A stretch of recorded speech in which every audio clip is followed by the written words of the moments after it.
Sejam bem-vindos ao Espectros, o podcast de entrevistas da revista Autismo. Meu nome é Thiago Abreu e sou jornalista. Assim como o espectro de cores é formado por muitos tons, é impossível resumir alguém apenas pelo que faz.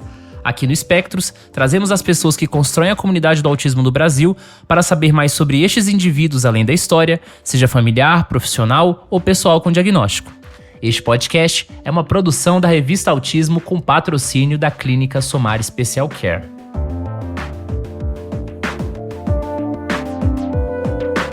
E a nossa convidada deste mês é graduada em Psicologia pela Universidade de São Paulo, a USP, mestre e doutoranda em Psiquiatria pela USP, é pesquisadora e divulgadora científica. Atualmente é coordenadora do Programa de Diagnóstico do Transtorno do Espectro Autista do Instituto de Psiquiatria do Hospital das Clínicas da Faculdade de Medicina da USP. Com essas credenciais, Joana Portolezzi é a nossa entrevistada do mês no Espectros. Joana, muito obrigado por ter topado aqui participar do Espectros para falar sobre a sua trajetória e sobre outras questões relacionadas ao autismo. Falei aqui um pouco sobre o seu currículo, mas do ponto de vista pessoal, quem é a Joana Portolezzi? Bom, primeiro, é um prazer. Obrigada aí pelos ouvintes. Muito obrigada ao Francisco, ao Thiago, à revista, né? Conheço aí já há um tempo ao canal, enfim, ouvi tudo, né? Todos os convidados. Acho que é um canal super importante aí de divulgação de informação. Bom, minha base, né, de formação é psicóloga, me especializei em neuropsicologia e desde então eu comecei a estudar o funcionamento cognitivo dos pacientes, no caso, né, das pessoas aí com autismo. E nesse tempo todo, né, já trabalho na área do autismo, acho que desde 2002, né, então aí tem um longo tempo, um caminho grande aí, onde eu aprendi muitas coisas, né, com os autistas, especificamente do modo de funcionamento e pensando sempre quais seriam as vias de acesso, para que a gente pudesse pensar na inclusão, pensar nas possibilidades, nas vias de aprendizagem, na orientação para a família e também a comunidade, a nossa sociedade sobre o autismo. Então, além, né, de me graduar em psicologia e começar a estudar comportamento humano, chegando aí no autismo, estudando os transtornos do neurodesenvolvimento, especificamente aí o transtorno do espectro do autismo, a partir da avaliação neuropsicológica, né, então pensando nessas viabilidades e nessas possibilidades, com orientações para as escolas, as famílias. Eu tive aí uma oportunidade que eu acho que foi muito enriquecedora, foi quando eu conheci o Francisco Paiva, quando eu conheci, enfim, a revista O Autismo, que estava começando. Ali eu trabalhei numa associação de pais, né, numa ONG chamada Autismo e Realidade, onde ela foi fundada em 2011 por um grupo de pais, liderado aí pelo professor Dr. Marcos Tumanic Mercadante, que, né, faleceu. Assim, a oportunidade de estar ao lado dos pais, eu acho que isso enriqueceu muito o propósito, né, de estudar autismo. E aí eu trabalhei muito com os autistas, com os familiares, e eu acho que isso criou não só uma identidade, mas também um propósito do conhecimento científico sendo aplicado e chegando nas famílias e neles, né, de uma certa forma. Então, acho que esse processo de aprendizagem, ou seja, que envolveu conscientização, capacitação, pesquisa, prática clínica, eu tenho a honra aí de poder transitar e, claro, em algum momento da nossa vida a gente acaba investindo um pouco mais na pesquisa, né, na clínica. Então aí eu fui depois da ONG, realmente eu comecei a trabalhar no Instituto de Psiquiatria, ali organizando e implementando e coordenando um ambulatório de autismo, junto ao lado da professora Helena Brentani, né, que foi quem me convidou, quem aí no caso também apostou em mim, e a gente construiu todo um ambulatório, que é um ambulatório aí diagnóstico, né, público, enfim, que está ali no Instituto de Psiquiatria do Hospital das Clínicas, e a gente recebe aí residentes, né, da Faculdade de Medicina da USP, e a gente conta com uma avaliação aí multiprofissional, claro, com psiquiatras, psicólogos, neuropsicólogos, fonoaudiólogos, terapeutas ocupacionais, e aí a gente vem buscando muitas questões diagnósticas e esse direcionamento, né, do encaminhamento, enfim, para a rede, para as orientações das famílias. Então, e a minha pesquisa, ela é muito sobre os fatores que contribuem, né, para a gravidade, para o prognóstico, enfim, no autismo. Então, a gente vem estudando esses mecanismos, pensando né, em diretrizes não só de tratamento, mas também de identificar determinados biomarcadores, enfim, para que a gente possa pensar aí na melhor qualidade de vida. Você tocou em vários pontos da sua trajetória que eu quero depois conversar em profundidade, né? Mas uma coisa que eu sempre pergunto para as pessoas é sobre a origem delas. E se eu estiver correto na pesquisa que eu vi sobre você, você não nasceu no Brasil, você nasceu em Paris, é isso mesmo ou não? É isso mesmo, é.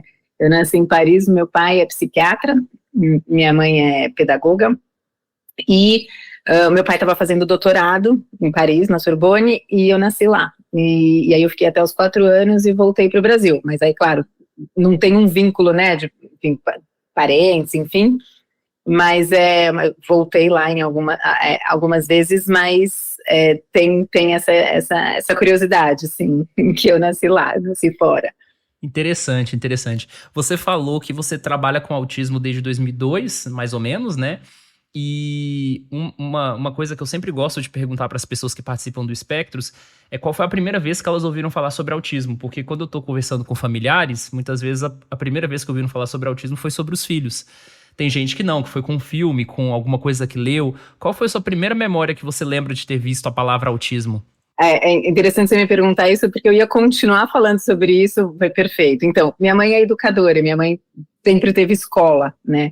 Então, por volta dos meus 12, 13 anos de idade, nas minhas férias escolares, eu ajudava ela na escola, eu gostava de ficar lá, né? E eu ficava em salas, enfim, e era uma escola até no bairro da Freguesia do Ó, mas uma escola pública. E ali eu gostava de estar com os alunos que tinham alguns comportamentos que eles não permaneciam em sala de aula, enfim, então eu ficava fazendo determinadas atividades fora de aula, fora de sala de aula.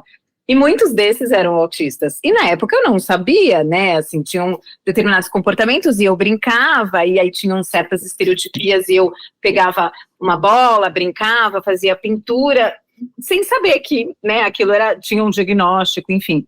Então, por volta dos meus 13 anos, já 12 anos, eu já comecei a me familiarizar e ali na escola, enfim, claro, com os professores, com os coordenadores envolvidos ali, eu escutei e comecei a entender o que era o autismo.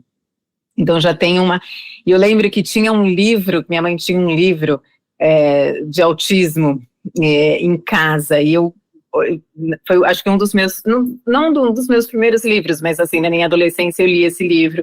E então já é um tema muito familiar, enfim, eu tenho autista na minha família, enfim, mas isso veio depois da profissão.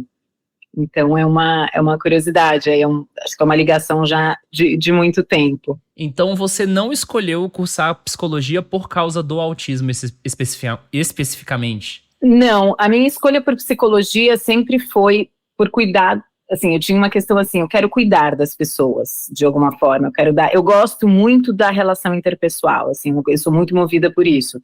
Claro que o conhecimento científico, ele é super importante, claro, o clínico, mas eu tenho uma questão, assim, que eu vou muito bem se eu me dou muito bem com as pessoas, assim, eu tenho uma questão do vínculo que é muito forte. Então, a psicologia, minha escolha foi muito por isso, assim, não só estudar, né, observar, né, o comportamento, o desenvolvimento humano, e ao longo da minha trajetória na faculdade, eu fui me interessando muito por esses processos cognitivos, e é interessante, assim, de algo que a gente pudesse mensurar, né, então a neuropsicologia vem muito numa questão, assim, claro, dos instrumentos, que aquilo tem score bruto, que tem percentil, que eu vou ter uma média, que eu vou ver quais são os pontos fortes, os pontos fracos, mas você tem uma mensuração.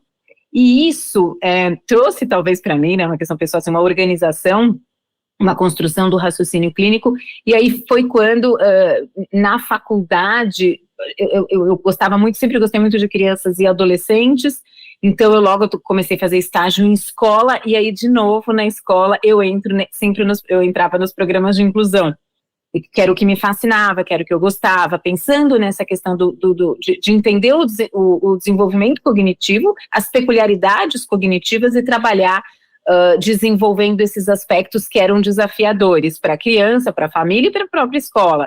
Então, eu sempre gostei muito de trabalhar nessa área. E aí, acho que ali entrou a neuropsicologia, foi quando eu fui fazer a especialização, e na época aí eu fiz minha formação em neuropsicologia, mas curiosamente foi no Einstein, né, então teve quando eu entrei, eu fui fazer psicologia hospitalar, enfim, como estágio mesmo, e ali, né, foi uma mentora, uma pessoa que eu sou muito grata até hoje, que é a Anita Taub, que é uma psicóloga, neuropsicóloga, e ela falou assim, nossa, Joana, acho que você teria jeito, assim, você poderia entrar para a área da neuropsicologia. E comecei a trabalhar nas avaliações neuropsicológicas lá, então já foi a minha formação, e aí ficou muito na área clínica, depois indo e é interessante isso, porque a minha primeira paciente, ela tinha, na época, 18 anos, autista. Então, o meu processo, né, e ali eu também fazia a formação em intervenção, o meu processo interessante na terapia, então era assim, na avaliação neuropsicológica muito com as crianças, mas na terapia começou já, né, na transição para a vida adulta. E ali, e é interessante porque naquela época ninguém falava, ainda não se falava, né, do autista adulto, enfim. Então, e foi a minha primeira experiência como acompanhante terapêutica foi, né, com uma jovem, enfim, na transição para a vida adulta. Então, isso foi muito interessante pensar nos comportamentos, nas peculiaridades, podendo dar um apoio, um aprendizado, enfim, por algumas maneiras talvez mais lógicas, para ganhar autonomia também, né? Enfim, que isso vai ser importante também para lidar com os desafios do dia a dia, do mundo, das demandas também, não só, né, sociais, enfim. Então eu digo que foi um processo interessante, acho que hoje muita gente, né, está buscando muito esse conhecimento, né, do autismo adulto, e já é algo que tem uma experiência já há muitos anos com isso, assim, então é interessante porque é muito enriquecedor. A sua fala me faz pensar em duas coisas. A primeira é que quando você começou a trabalhar com autismo em 2002 e o autismo hoje, existiu muita mudança conceitual de como a gente fala sobre o autismo, e o DSM-5 ali em 2013 foi um ponto divisor de águas, de certa medida, mas de um processo que já se vinha de muito e muito tempo de discussão na comunidade científica. E quando você fala das avaliações neuropsicológicas, eu acho que esse é um tema muito em alta na comunidade do autismo, e quando se fala de autismo na vida adulta tem toda uma complexidade. Como é que você avalia esse cenário das avaliações hoje no Brasil? Elas estão dando conta dessas especificidades? É claro que é complicado avaliar esse cenário, porque o teu trabalho é o teu trabalho, mas como é que você vê isso assim na população em geral que você atende, no cenário da comunidade? Eu acho que esse é um tema super importante, que a gente tem discutido muito também nos congressos, né? É uma questão assim, quando a gente tem aí o DSM-5, né, em 2013, realmente ele vem né, o autismo como uma dimensão. Então, a gente né, assim, ampliou, né, o conceito, né, do transtorno do espectro do autismo, você tem níveis, né, enfim, nível de suporte, e isso traz para a gente, claro, a gente sai de uma questão mais categórica e vai para uma dimensão, e aí as avaliações, elas são norteadoras, né, não só para a gente pensar no plano terapêutico, mas também no funcionamento, nas vias de acesso e, né, né, dos autistas, enfim, como das suas famílias, também para as escolas, para o mercado de trabalho, respeitando, sim, as diferenças. E aí eu acho que também a importância dessa discussão que a gente tem tido da neurodiversidade, né, quando a gente tem aí cérebros diferentes, né, que claro, que contribuem em processos distintos, né, agora, é interessante a questão da neurodiversidade, acho que a sociedade está cada vez mais conhecendo sobre isso, mas também a gente tem uma questão, quando eu tenho um diagnóstico, é importante pensar que em alguns momentos tem um prejuízo, né, e muitas vezes esses prejuízos, eles têm que ser olhados e respeitados e adaptados, ou até auxiliados, né, então, e eu acho que é aí que a gente começa a ter alguns desafios, por quê? O que eu tenho visto, né, muitos protocolos para diagnóstico de autismo. Então, assim, eu sempre friso bem, assim, o diagnóstico do autismo, ele é feito, né, por uma avaliação muito minuciosa, ele é feito aí pelo neurologista, neuropediatra, pediatra, pelo psiquiatra da infância e adolescência, enfim, porque tem critérios para isso, e além desses critérios, é um desenvolvimento ao longo da vida, né? Por isso que chama, né, é um transtorno, porque tem processos que já acontecem na gestação, e isso vai influenciando o desenvolvimento cognitivo, comportamental, né? E aí a gente tem esses processos, né, que é o que a gente fala dos principais, né, que a gente fala que é o core do autismo, né, que são esses prejuízos da interação, da comunicação social e a presença de comportamentos restritos e repetitivos. Todos nós temos um pouco disso, né? Agora, o quanto isso tem como que a gente fala, uma carga que gera um prejuízo, que geram desafios todos os dias. Então, essa questão da gente pensar, né, no diagnóstico e como ele é feito, ele é muito importante, porque, enfim, a gente vai ser, esse diagnóstico, né, então ele vai ser feito por uma observação, por uma história clínica, né, feito aí, claro, por uma equipe, vamos pensar aí pelos psiquiatras, pelos neuropediatras, pelos neurologistas. E claro que isso pode se contar com essas avaliações, né, multiprofissionais, como a avaliação cognitiva, para a gente entender, porque nos estudos de neuropsicologia, a gente tem fatores do funcionamento cognitivo muito claros, né, e a gente tem aí prejuízos das funções executivas, a gente tem prejuízos da cognição social. Só que, claro que, dependendo também do meu nível de inteligência, ou dependendo de como eu aprendo, como a própria Temple Grandin traz pra gente, eu posso mascarar, né? E aí, não só a Temple Grandin, eu acho que ela traz exemplos muito interessantes nas aulas e nas apresentações e nos livros dela, deixa isso muito claro pra gente. Mas, assim, claro que a gente tem toda uma literatura, né, sobre camuflagem, mascaramento, e os adultos, pensando hoje, como eles conseguem escrever isso melhor pra gente, isso fica evidente que eu muitas vezes, assim, eu vou compensar as minhas dificuldades, então, eu vou atuar, né, ou eu vou decorar, e eu vou ter maneiras e estratégias, mas que muitas vezes vão além das minhas possibilidades. Então, eu fico exausto, né, eu abro o quadro de ansiedade, eu posso abrir o quadro de depressão, então a gente tem aí, mesmo quando a gente fala, né, no nível 1 de suporte, eu tenho prejuízos, né, eu tenho comorbidades, né, comorbidades no autismo, elas são muito frequentes, tem as alterações sensoriais, então a entrada do estímulo, ela é diferente, eles processam diferentes esses estímulos, então isso muitas vezes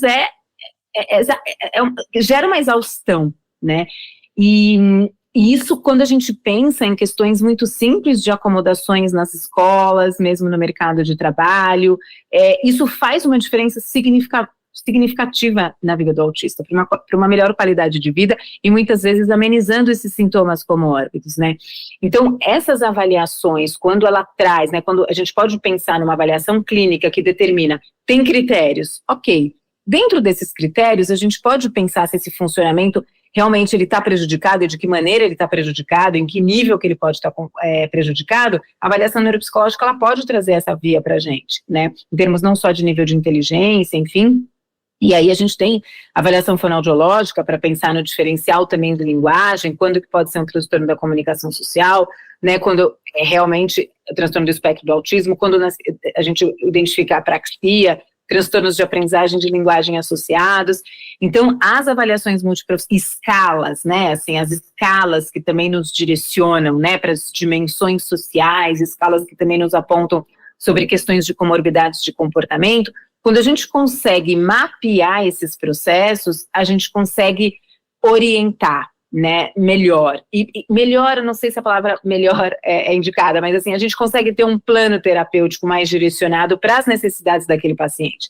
Então, estou falando do paciente, né, porque eu estou falando da clínica, mas é importante pensar, assim, isso também na família, né, na família ter o conhecimento de como o meu filho, o meu marido, o meu sobrinho, a minha esposa funciona, né, isso é importante também.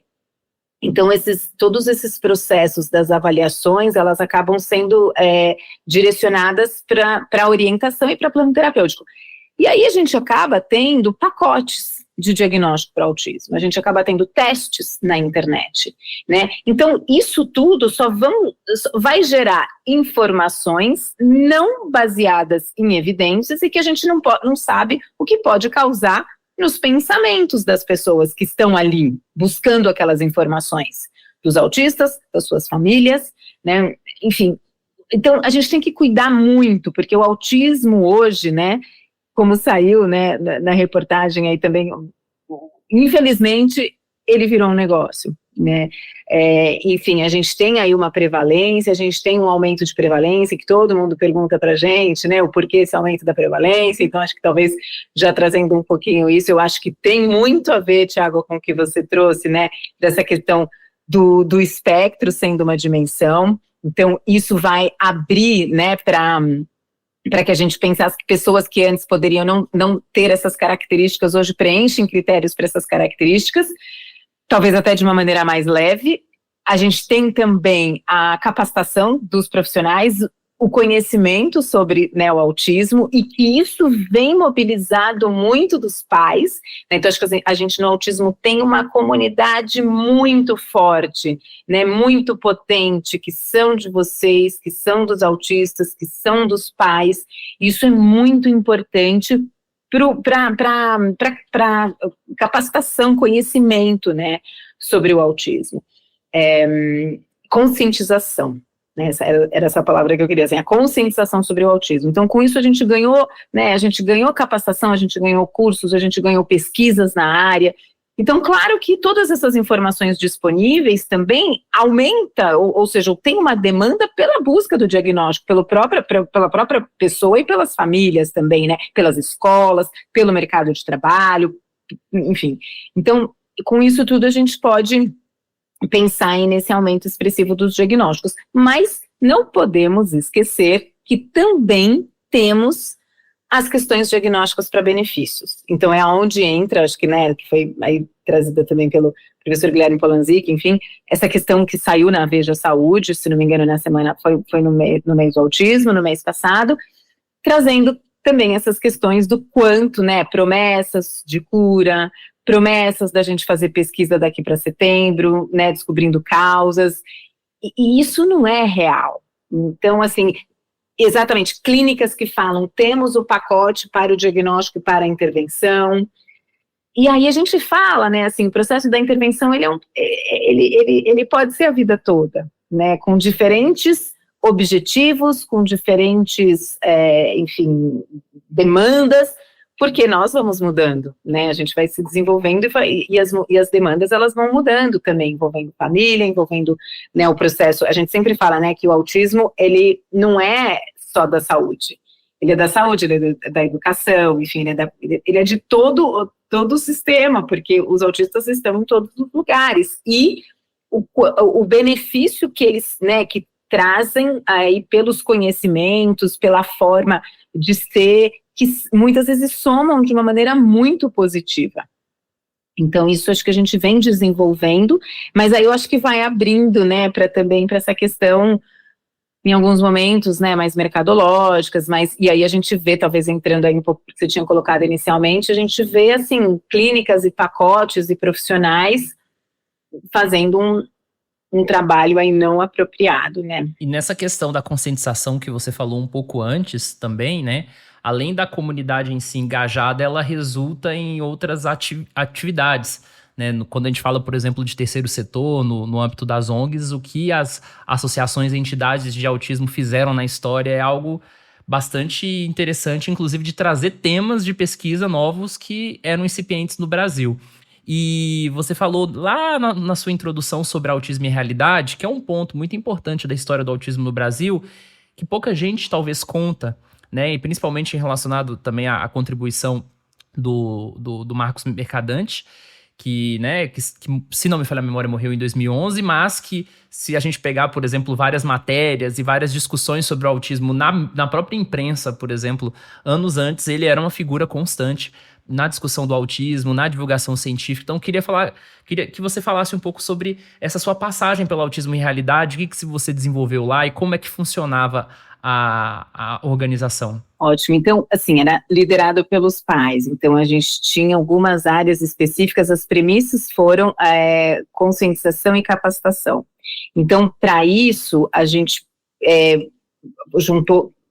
tinha, claro, uma diretoria executiva, mas a gente tinha os conselhos, né, consultivos e científicos. Então, essa união trouxe, a partir das diretrizes para a instituição, que era o que o consultivo, né, trazia e discutia junto com a comunidade, pensando como que a gente faria isso? E aí a base era o conselho científico.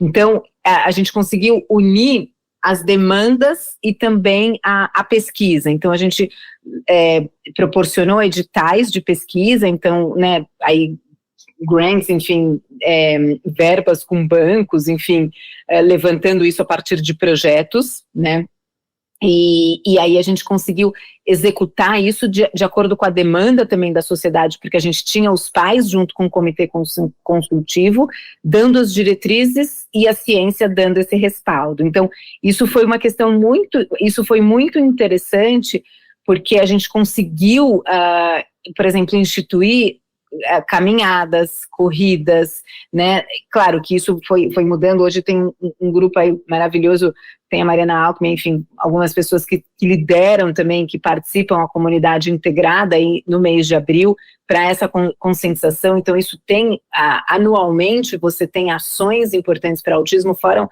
todas, né, todas as conquistas que foram tendo em termos de leis, direitos, enfim,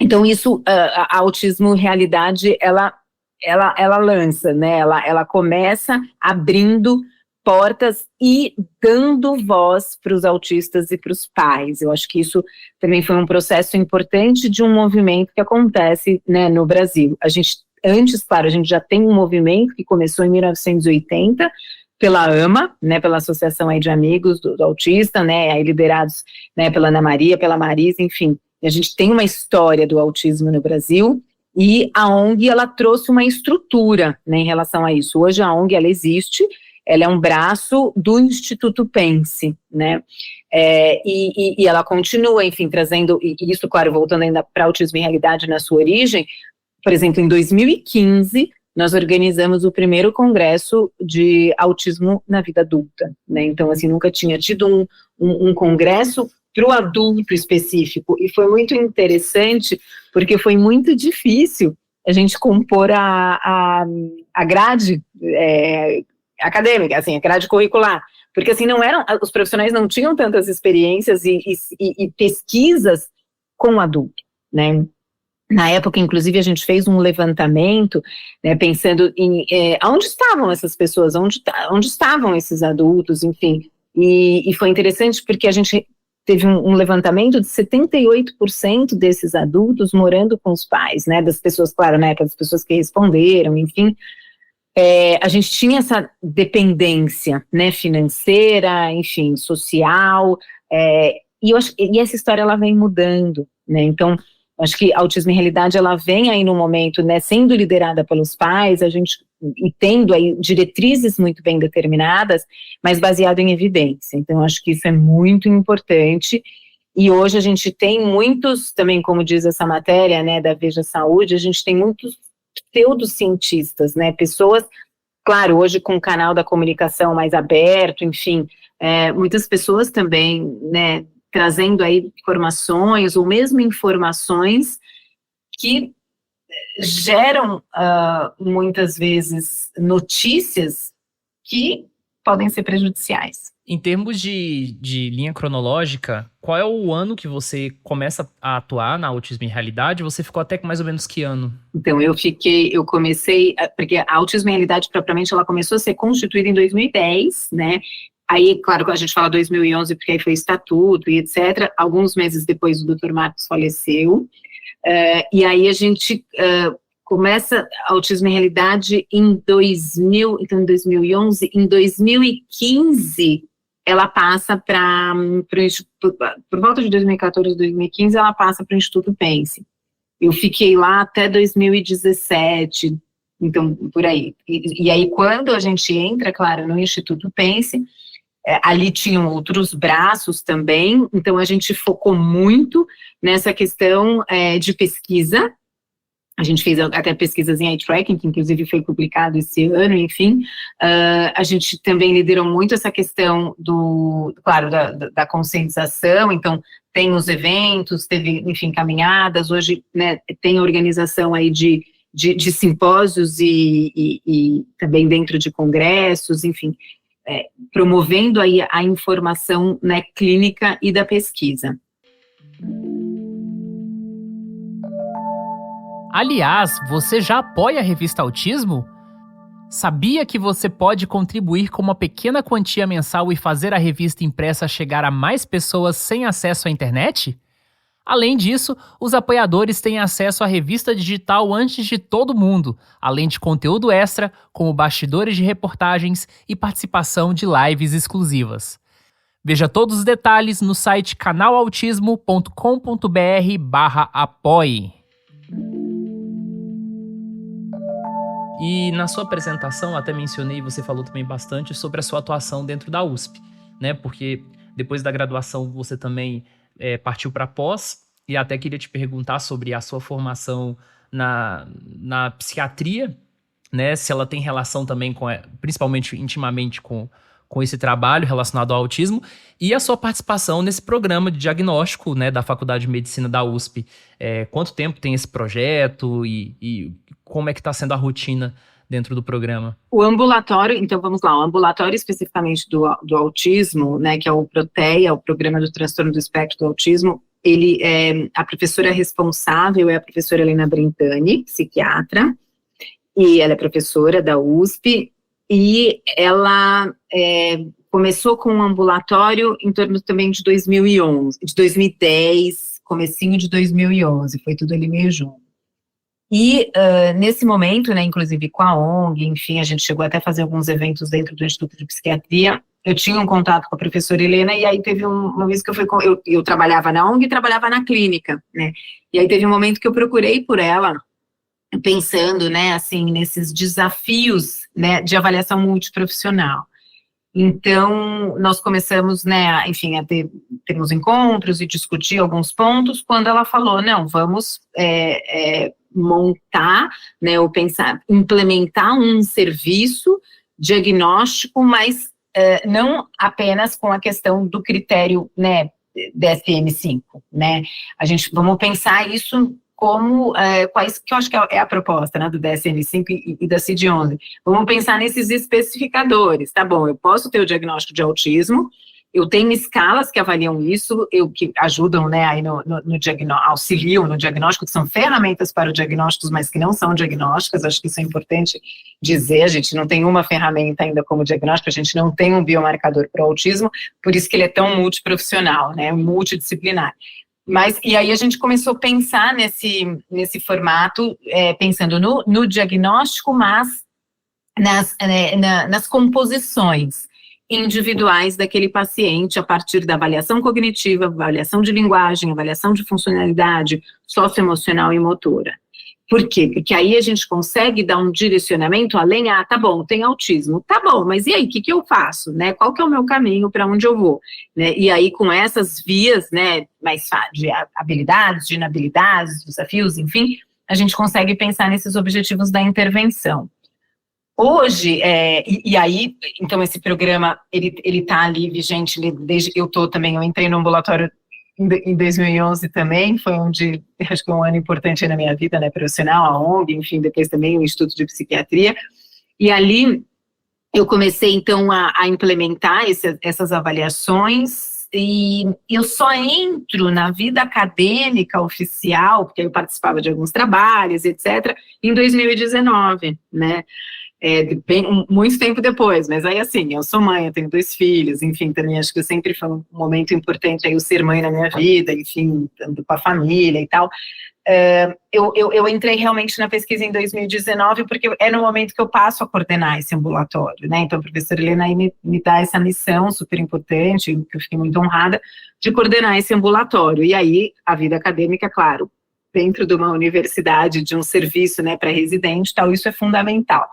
E aí eu entrei no mestrado, enfim, qualifiquei, fui para doutorado, e agora eu estou terminando meu doutorado, né, já estou finalizando minha defesa daqui a 40 dias, então assim, nesse processo aí de finalizar aí essa questão, né, finalizar não, mas assim, esse processo também da carreira acadêmica, e pensando, muito, eu digo assim, que é muito rico, né, assim, a gente ter o conhecimento clínico, científico e da ONG, né, do terceiro setor, pensando como você capta recurso, como que o público, né, o setor público olha para essas adaptações, então assim, Muitas vezes eu fiz capacitações no Cefaz, pela Secretaria de Educação, né, enfim, sempre nessas discussões também com a Secretaria de Saúde, pensando, né, em protocolos específicos, enfim, não só diagnósticos, mas de capacitação dos profissionais que trabalham nos centros de atendimento psicossociais, por exemplo.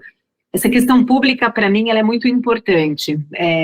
Certamente a gente pode se fechar nos nossos consultórios e ficar nos nossos consultórios, mas eu acho que é isso, assim, acho que o professor, né, o Dr. Marcos Mercadante, ele traz isso, assim, esse propósito, acho que por isso que ele foi um nome que, ele, né, apesar dele ter nos deixado, ainda é tão forte o nome dele, porque ele mostrou, pelo menos assim, eu que tive a oportunidade, acho que as pessoas também tiveram a oportunidade de trabalhar com ele, de estudar com ele, enfim, ele traz, assim, um propósito e uma maneira de olhar o autismo nas suas perspectivas potentes, né, assim, o que a gente pode fazer com isso, né, e até de compreensão. Então, por exemplo, eu tenho um documentário, né, que eu fiz com o Dr. Marcos, assim, ele, enfim, um documentário que chama Em Busca de um Novo Caminho. E eu acho que é isso, assim, o quanto essas experiências dos autistas e dos familiares, quando tem o diagnóstico, e como você comentou, no primeiro momento, né, de ter esse contato com esse nome, com isso, mas então é aquela história, né, como que eu vou modificar agora, como que eu vou tornar isso um propósito, e cada vez mais, eu participo muito de congressos de pais, eu gosto bastante, porque eu acho muito enriquecedor, eu acho que é uma troca, né, e essa horizontalidade com os pacientes, com os pais, com os profissionais, e também na pesquisa, né. Então, quando eu vejo, né, as apresentações dos autistas e das famílias, é assim, quando as famílias tornam daquela questão que muitas vezes é um luto, muitas vezes é desafiador, muitas vezes é uma novidade, é amedrontador em algumas situações, o que pra gente talvez não seja, né, assim, pra mim eu olho e falo assim, mas é isso, assim, vamos aproveitar o que tem de bom, vão ter muitas coisas boas e vamos adaptar outras, mas o apoio ele sempre vai ter que estar lá, em alguma, talvez não sempre, mas como que a gente pode, por isso que eu gosto do público, que a gente precisa de políticas públicas, né, para proteção dessas pessoas dentro da sociedade. E aí, enfim, e aí, assim, esse momento quando as famílias e as pessoas, né, assim, os autistas tornam esse diagnóstico, esse nome, um propósito, assim, eu acho que todos ganham, porque é muito interessante ver os autistas como eles pensam sobre eles mesmos, como eles transformam aqueles desafios em projetos, né, em livros, em pinturas, em roupas, em estilos. Acho que isso é fantástico. É interessante você falar em propósito, porque, de certa forma, também, até aqueles que não são diagnosticados com autismo ou que não são familiares, acaba que a temática do autismo transcende também, né, outras questões da vida. Então, você está falando sobre a sua formação. No momento que esse episódio tiver saído, provavelmente você já ter defendido, então você já vai ser uma doutora. E eu até queria aproveitar para te perguntar qual que é o tema da sua pesquisa no doutorado. Então, são fatores fenotípicos que interferem para a gravidade do autismo. Então, na verdade, assim, pensando, na verdade é um paper que está publicado, não foi publicado em dezembro, e a ideia, acho que foi muito a sua pergunta, acho que assim, consegui publicar, é como que a gente vai olhar para essas avaliações pensando em ferramentas diagnósticas. Então, esse foi o meu trabalho, isso foi o que eu desenvolvi, né? E pensando, na verdade, hoje, assim, nem gosto tanto dessa palavra gravidade, porque eu acho que não é o mais grave ou menos grave, mas é assim, é um pouco mais desafios, menos desafios, e que eu acho que isso vale para todo. É numa noção de complexidade, talvez? Boa, é isso, numa noção de complexidade, muito bom. Porque a gente sabe, né, que tem casos, né, que vem aí, que tem síndromes genéticas, que tem quadros neurológicos, né, que tem uma variação mais ou menos de alterações sensoriais, né, que tem também variações mais ou menos de questões motoras, e aí, se a gente for pensar ali, né, nas questões cognitivas e de funcionalidade, a gente está falando às vezes da ponta, porque a gente tem uma base que já funciona de uma maneira mais complexa, exatamente, com mais desafios. Então, claro que vai ser mais difícil eu estar no mercado de trabalho, eu estar numa sala durante horas, né, fazendo, sei lá, uma programação, num banco, né. Eu tenho muitos pacientes, enfim, que trabalham, enfim, em bancos, em instituições, e quando a gente adapta, às vezes, coisas muito simples, isso, assim, o quanto eles contribuem é um diferencial enorme. E essa atuação do autismo, né, quando ela se torna um propósito, ela acaba ocupando também todos os âmbitos da vida, pelo menos a maioria dos entrevistados no Espectros. Então eu sempre tento fazer essa pergunta como desafio, né? Fora do autismo e fora da sua atuação profissional, o que você gosta de fazer nas horas vagas? São coisas também relacionadas ao autismo ou não? Então, essa é uma pergunta, né? Assim, é algo que, né, além da série, dos livros, enfim, acho que teve uma época que eu realmente eu só pensava nisso, só assim, né, as familiares, eu fiquei muito amiga dos familiares, dos autistas, enfim, e aí teve um momento em que eu tenho 2 filhos, né, que assim, acabam sabendo muito sobre autismo. Nas campanhas de conscientização, eles também levavam isso para as escolas, e, enfim, aí teve um momento que eu falei, não, tem algum momento também, assim, que é o trabalho, é a vida pessoal, isso está muito na minha vida pessoal, mas também, assim, o estudo, né, o consultório, quando a gente também começa a ter a nossa rotina, enfim, então, por exemplo, um dos meus hobbies, assim, fora do autismo, eu corro, né, adoro, assim, atividade física, corrida, enfim, é uma coisa para mim que eu amo, estar com os meus filhos, né, assim, com a minha família, algo que, né, fazendo coisas diferentes, viagens, enfim, mas é interessante isso, porque eu diria assim, memórias de viagens incríveis, assim, da minha vida, foi por conta dos congressos de autismo, então, assim, de novo a gente cai, né, muitas, né, amigas mesmo de outras universidades que foi, né, o autismo aí que trouxe, enfim, então, enfim, tenho amigos, enfim, as pessoas que eu admiro muito a maioria trabalha, né, com autismo, mas tem outras atividades, mas eu te diria, Thiago, que realmente o tema do autismo, ele está presente aí diariamente na minha vida. Poxa, que legal. E você tem alguma prática artística, por exemplo, de fazer pintura, tocar algum instrumento, ou você não mexe com isso? Então, assim, em termos de prática, assim, sabe que eu tenho uma outra curiosidade, assim, eu fiz teatro, né, então, assim, eu tenho uma formação aí, antes da faculdade, onde eu finalizei, começando a faculdade, né, de atriz, claro que isso já fiquei aí em companhias aí, teatrais, profissionais, até um momento que, né, ali com a faculdade realmente foi quando eu fui para o Einstein, aí eu tive que, eu escolhi, né, eu fui para esse caminho. Mas, então, essa habilidade, né, artística e ser atriz, enfim, que já fui, né, hoje não mais, não parei, nunca mais exerci, mas talvez ajude para as aulas, não sei, mas às vezes a gente pensa, bom, vamos lá, né, interessante, assim, teve a minha prima, enfim, que hoje mora na Itália e tal, ela tem uma habilidade artística incrível de fazer bonecas de pano, né, em uma época a gente fez muitas, né, assim, foi uma época que eu falo assim, que a gente, enfim, confeccionou muitas, enfim, até para dar de presente, enfim, então piano, né, já toquei piano, mas acho que nesse momento, assim, todas essas habilidades talvez mais artísticas, elas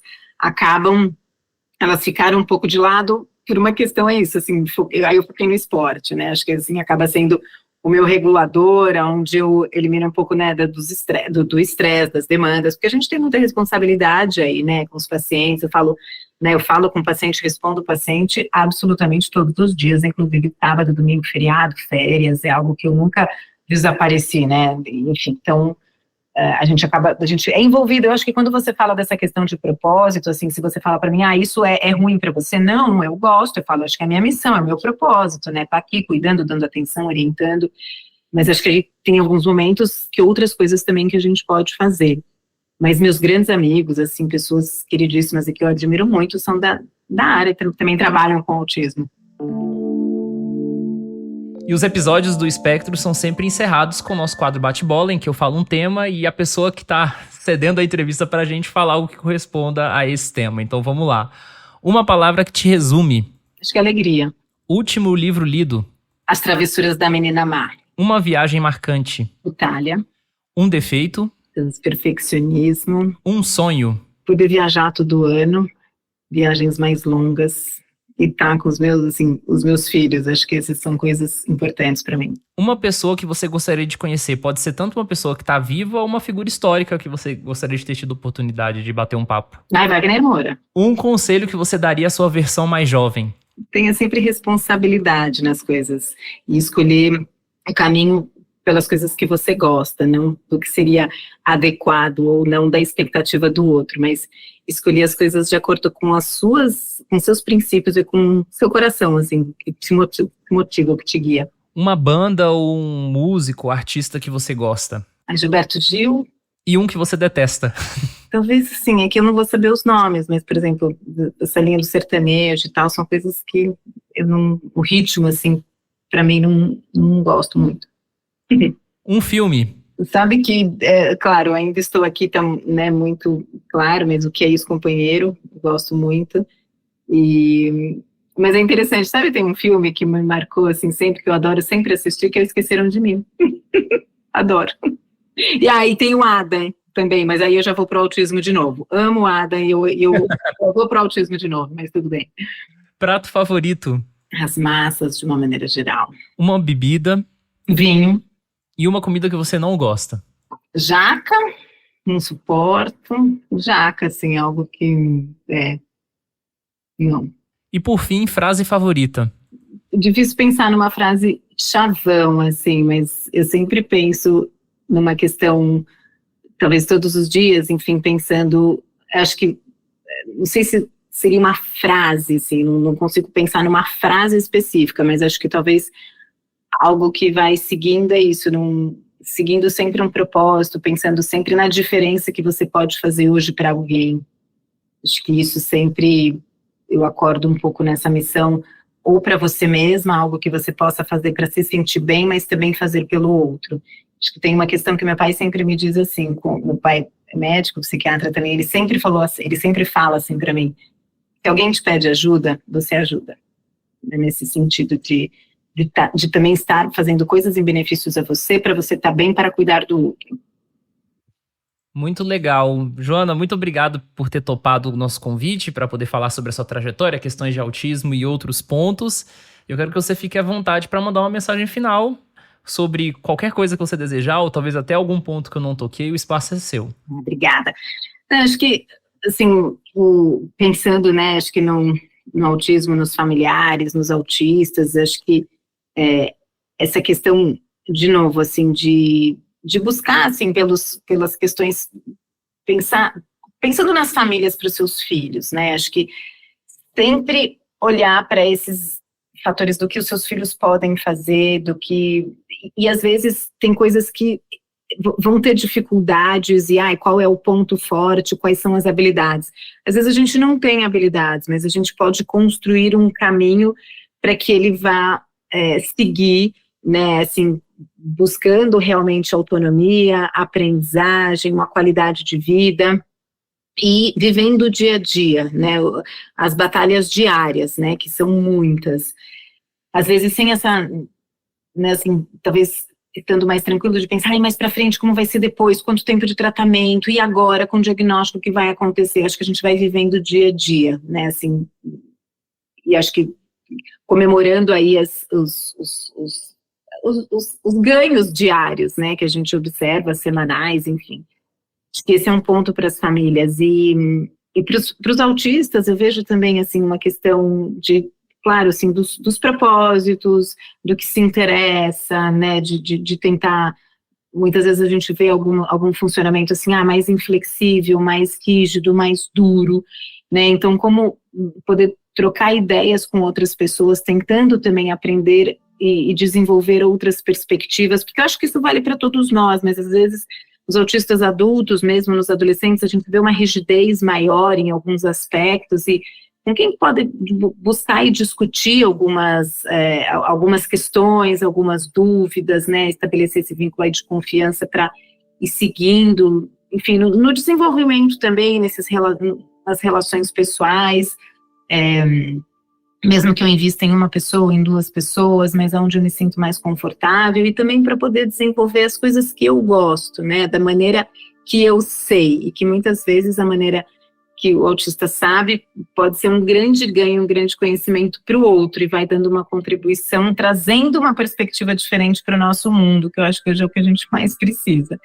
Então, eu vejo que, assim, o que me encanta muito no autismo, muitas vezes, é essas maneiras peculiar, né, que é um ganho para os outros. E quando a gente consegue entender essa perspectiva deles, do outro, acho que a gente tem um ganho muito grande em como olhar, em como perceber, em como agir, né, com o mundo, com as pessoas. E mais uma vez, muito obrigado a você que nos ouviu até agora. Nos encontramos em agosto. O Espectros é uma produção da revista Autismo em parceria com a clínica Somar Special Care. Localizada em Pernambuco e com unidades em várias cidades do estado, a Somar Special Care tem o objetivo de mudar a vida das pessoas autistas com profissionalismo e amor.